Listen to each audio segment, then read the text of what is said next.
Assalamu alaikum, I'm Aisha and you're watching Samaa News. Here are today's headlines. United States President Donald Trump and Israeli Prime Minister Benjamin Netanyahu are due to meet next week in Washington to discuss issues linked to Iran. The Israeli Prime Minister's office has confirmed that Benjamin Netanyahu will meet President Trump in Washington on Wednesday. Both Trump and Netanyahu to discuss the negotiations between the United States and Iran, including concerns related to Tehran's ballistic missile program.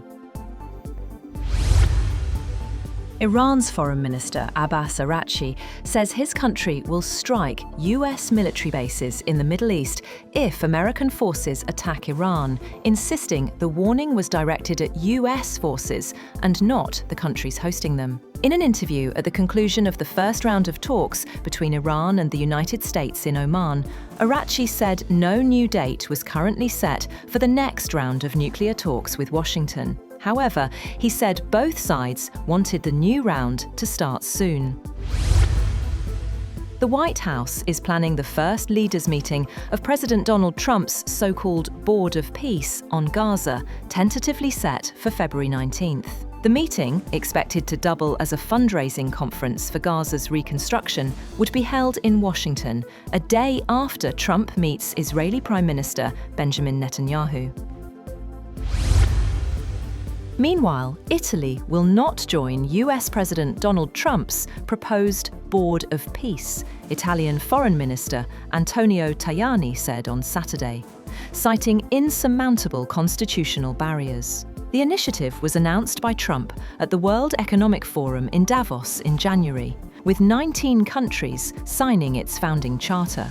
However, Italy's constitution prevents the country from becoming part of an organization led by a single foreign leader. Russia has launched more than 400 drones and around 40 missiles in a major overnight attack on Ukraine's energy sector, targeting power grids, generation plants and substations. President Volodymyr Zelensky said Moscow was choosing fresh strikes over diplomacy, warning that Russia was using winter conditions as a weapon. He urged countries backing peace talks to respond, saying Russia must be stripped of its ability to exploit the cold against Ukraine. An explosion at a biotech factory in northern China has killed 8 people, state media reported on Sunday, revising the death toll upward by 1. The blast occurred on Saturday morning at the Jiapeng biotech company in Shaanxi province, according to Xinhua, which said 1 person had previously been reported missing. Bangladesh's forthcoming elections could reshape the balance of power in South Asia, as Beijing seeks to consolidate its influence, while ties with India falter. The February 12th poll will be the country's first since a student-led uprising in August 2024 brought down the autocratic regime of former Prime Minister Sheikh Hasina. Japan heads to the polls on Sunday amid heavy snowfall as voters cast their ballots in a parliamentary election widely expected to deliver a decisive victory for Prime Minister Sanae Takaichi's Conservative coalition. The snap election comes as Takaichi seeks a renewed mandate to advance an ambitious policy program, including higher defense spending and stricter immigration measures. People are eager to make the final day of the 3-day Basant Festival memorable. Early on Sunday morning, residents gathered at various locations across Lahore, including Liberty Chowk, to fly colourful kites high into the sky.